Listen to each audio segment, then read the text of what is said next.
Hey guys, it's been a couple days, so things have been real busy on the farm. Shauna and I, first of all, are going to go over some of the essential things you need to know about helping to maintain the wildlife on your property in a safe manner. And then I'm going to quickly go over with you a quick update on some tractor repairs that we had to do that some of you may have been aware of with our fuel issue. And I'm also going to go over with a quick status update on how our sweet potatoes are doing. On Tuesday, hopefully if things go well, you're going to see me take that field back there and prep it and turn it into a vegetable garden for just the immediate needs of our family over the next 120 days or so. So stay tuned for that. That's going to be a lot of fun. It's going to be a lot of work. I get to tear into the ground with my implements, which I love doing. So that'll be a lot of fun.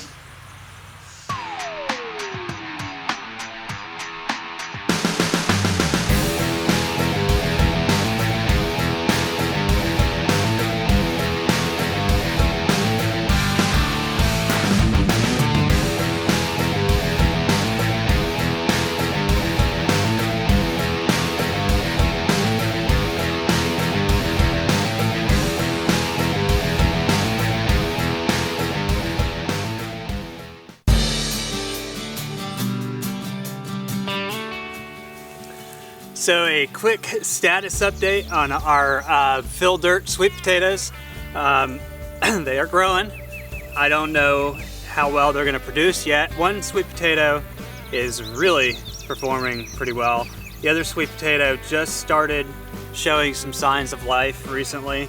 So they are growing at this point in time, which is pretty good, assuming this was kind of a science experiment to begin with. If you didn't see the sweet potato video and you know why this was a bit of a science experiment, check the link out right over here. But we'll give you another status update in 90 days, or if they die before then. But I'm hoping that these continue to grow well, and we'll probably do some things to help support the sweet potato vines as they grow. But so far, so good.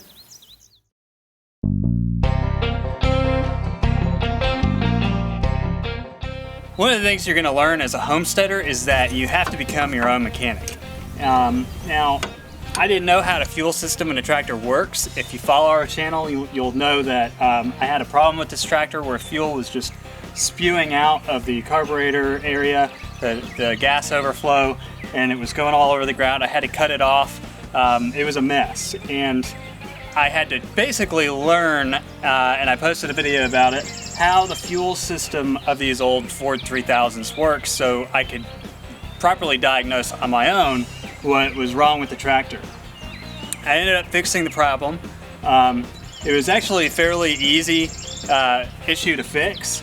What I did was I took apart the carburetor float tank here, and I basically took all the parts of this apart and sprayed them down. The only thing that I had was starter fluid. It was either starter fluid or it was air intake cleaner. I think I had both. But air intake cleaner, starter fluid, carburetor cleaner, they're all kind of the same. So I basically sprayed this whole thing down, used those harsher gases to kind of break down anything that had been building up in the float tank area. There's a whole lot of little weep holes and stuff inside of this. Made sure all of those were all cleaned out. And now that the tractor runs like a champ, in fact it runs better than it did before. I know that I had several concerns from others as far as if I took this apart, would I have to get a rebuild kit to reseal it? I haven't had any problems with it leaking. The seal is broken, so it could potentially leak out, but as I've run it, I haven't seen any problems with that. So the repair definitely worked.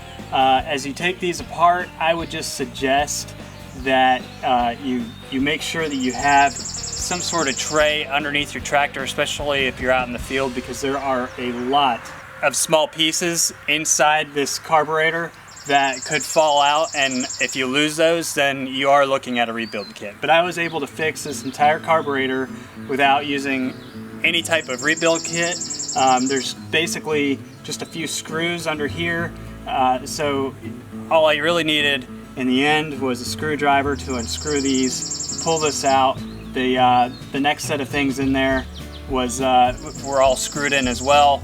Pulled those pieces out, sprayed them all down, cleaned them up really good, put the whole thing back together again, turned it on, didn't have any leaking gas, so it seems to work pretty well. Of course, I just touched under there and I got some gas on my finger, but one of the things that I have noticed with these is that there's always a little bit of gas down here anyway. It's probably wise to get a whole new carburetor at some point, but you know, this is an old tractor and we don't necessarily have money to just sit there and buy parts and throw it in, so learning to do these cheap quick fixes will save you a lot of money. I'm going to show you another quick fix on the other side of the tractor that I did as well with an oil leak. So right down in here we have a basically what this is it's a line that would go up and tell your oil pressure valve what your oil pressure is. I was driving the tractor and that line came out, and it obviously the oil started squirting out because that's where the pressure of the oil is being fed up that line to tell you what your oil pressure is in the engine. So with oil coming out, didn't take long to drain the engine completely of oil, and you could hear the you know, the pistons hitting in the engine. I immediately shut it off to try and figure out what was wrong, and this is what I found.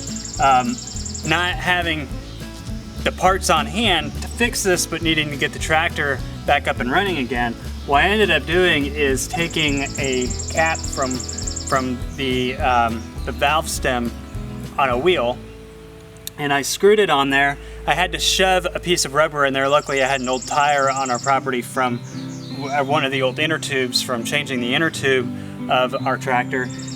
Cut a piece off of that, shoved it in there, and screwed that on as tight as I could get it. It still may leak just a tiny bit, but it's holding up and it's doing a lot better than I even anticipated it would. Eventually we'll have to get a new line and reinstall it into our oil pressure valve, but again, for a quick fix on an old tractor, that worked really well. It got me back up and going again. So if you have an older tractor and you're having issues with these, feel free to comment or send me a message. Give me an idea of what's going on. I might be able to help you with a quick fix like this, or you know, obviously you could take it into a mechanic and get it fixed, or you could do the research on how to replace the actual part and put the part back on there. Both of these were quick fixes that I learned to do on my own. If you learn how these systems operate, you can easily figure out little things like this to help you get back on the, well, I almost just said on the road, but I guess on the field faster.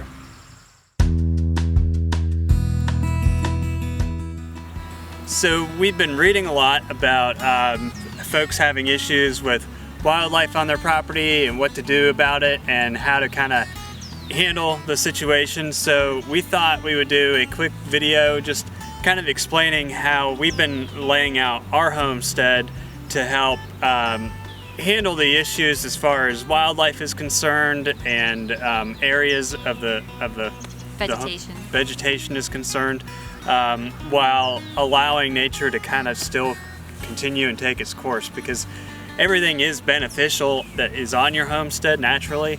It's just a matter of how you kind of groom it so that it fits your family and your needs. One of the first things we did on our property was we cleared all the property was overgrown, so we had trees even growing out of the house. But out of the corner of the house. Yeah, out of the corner of the house. So we cut everything down, all the brush down. What we want around the house is kind of a safe zone, as we call it. So it's a place where we can trust that the kids can go outside and play and have fun and not get bitten by a snake, or where the dogs can roam. The dogs can roam, and we don't have a lot of coyotes or foxes coming up close to the house, which was a problem at the beginning. And the way we do that is by keeping it cut down. We have short grass all the way around the house, and as we expand their play areas, which we plan to, that will all be cut grass as well. Around the house we have very simple landscaping that has some weed fabric and rocks underneath, but that is all designed to create less of a natural environment for rodents and things, because rodents then attract snakes, the high grass attracts snakes. But if it's all cut short, The snakes don't like it, the rodents don't like it. Because we're removing rodents in general, there's no reason for foxes to come around, and then there's no hiding spots for deer to lay down in, or for possums and coyotes, raccoons. So it basically creates kind of a wildlife deterred zone around the house. And with 30 acres out here, there's so many places that those animals can go that's a lot more attractive to them than around the house in and of itself. And we don't have to set any traps, we don't have to shoot anything, we don't have to do anything in aggressive towards the natural habitat or the wildlife. It's just kind of neatly, kindly etching out a safe zone for our family. The other thing that we're doing with our vegetable garden is we have it within sight of the house. It's easily accessible from the house, but it's also not right up against the house, which a lot of people like to have their vegetable garden right outside their kitchen. I know Shauna would have loved to have the vegetable garden That was there. my thought originally, but I would rather see the kids playing and utilize a different part of the land that we have that is also a good spot for a gardening area. So I would rather keep those areas where I can see out from the house immediately grassy, so I can watch kids and make sure everybody's happy. It also allows us to put our compost, because we want that near the vegetable garden, further away from the house. It's still like a pretty close walking distance. It's all within our safe zone, but it's far enough away from the house that the compost isn't attracting rodents and things back in close to the house, which is where the kids are playing. So it's just kind of on the outskirts of where our kid zone is. So as we kind of lay out our homestead, we have the safe zone around the house, then we have our immediate work zone, and then we kind of go out from there until we reach the fields and things, which is where we welcome to have the deer, the coyotes, even whoever wants to, yeah. even the foxes. We have a beautiful red fox that loves to hang out in the fields.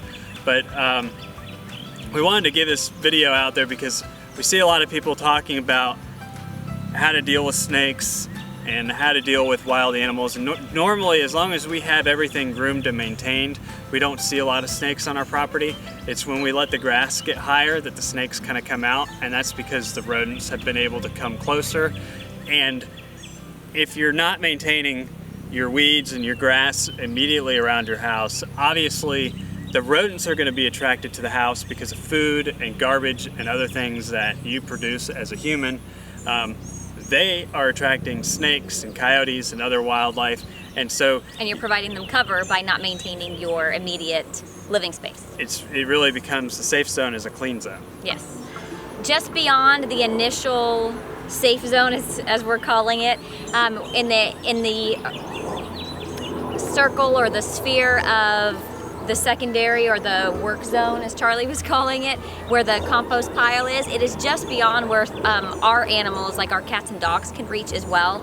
Well, the dogs. The cats kind of go wherever they want to, but it's just beyond the dogs because, of course, dogs love smelly things, and I don't want them getting into the compost pile. So it's just beyond their reach as well, but again, not too far from walking distance for us, so we could even send one of the kiddos out and keep working on that. And that's also by design as well. We want the dogs to be able to get close to where the vegetable gardens are and where the compost facility is, because we realize that those are going to help attract other animals. The dogs deter animals like rabbits and deer. So the fact that they're able to get close to it but not actually get into it, they're basically helping to guard our mini crops as we grow them, but they're not allowed to get into it. So it's kind of like it works really well. And the cats, they like to stay just outside of the dogs because they don't like the dogs.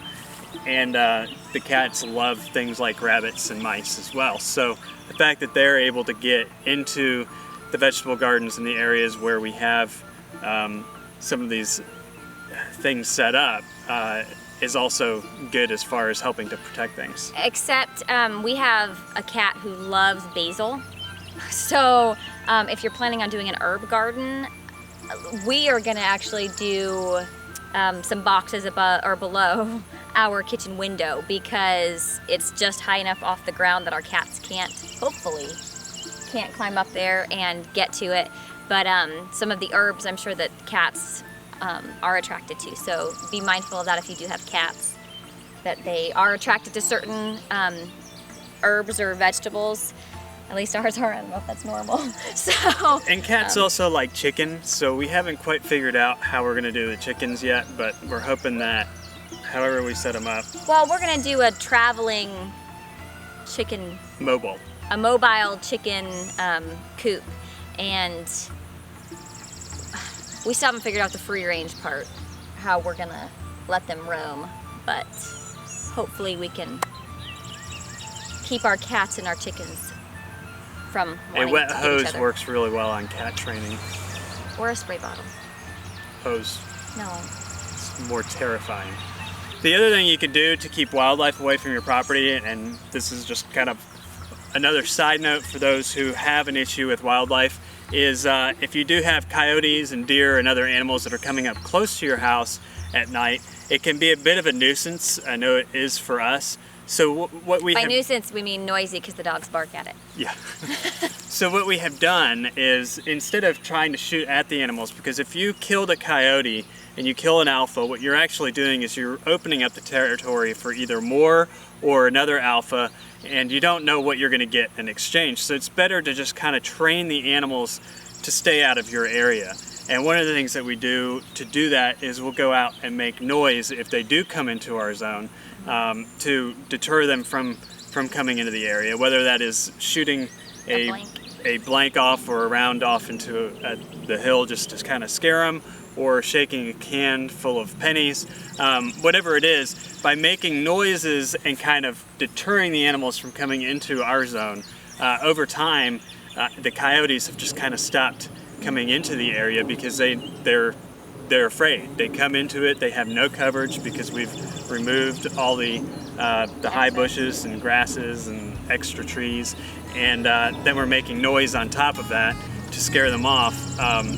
Our safe zone has become very undesirable to them. Final thing, the plants. So the safe zone, again, this goes without saying, I would think, but poison ivy, we have a ton of it. Like everywhere you turn, I'm seeing new poison ivy popping up. But it's significantly better than it was when we first came out to start clearing. We have gotten our immediate surrounding of the house poison ivy free. We will never try to make our entire piece of land completely poison ivy free because they do have benefits. I believe Charlie already did a video on that, so check the link out right up here for that. But that's another one of the things that we've been working on, is just really maintaining the foliage and becoming aware of the types of plants and weeds that you have growing. I know that everybody is trying to be natural, especially when you're homesteading, but in your safe zone around your house, if it's a larger one, it's kind of hard to stay natural. You may end up having to use an herbicide at some point. We did, but only in the area around our house where we're really trying to keep away some of the plants like poison ivy that we don't want the kids getting into. And that's just immediate. Like in the outer circles of our safe zone, we've actually been using other methods such as burning it off and pulling it. But the issue with that is that it comes back every season in smaller doses, but it still comes back. So that takes a little bit more time to diminish the poison ivy. So in the immediate area where we have kids running now and wanting to play and wanting to go enjoy the outdoors, we did use an herbicide on the immediate safe zone, so that way we could go ahead and let them be out running around enjoying their time and us not have to worry about the counter elements of them wanting to go do something fun.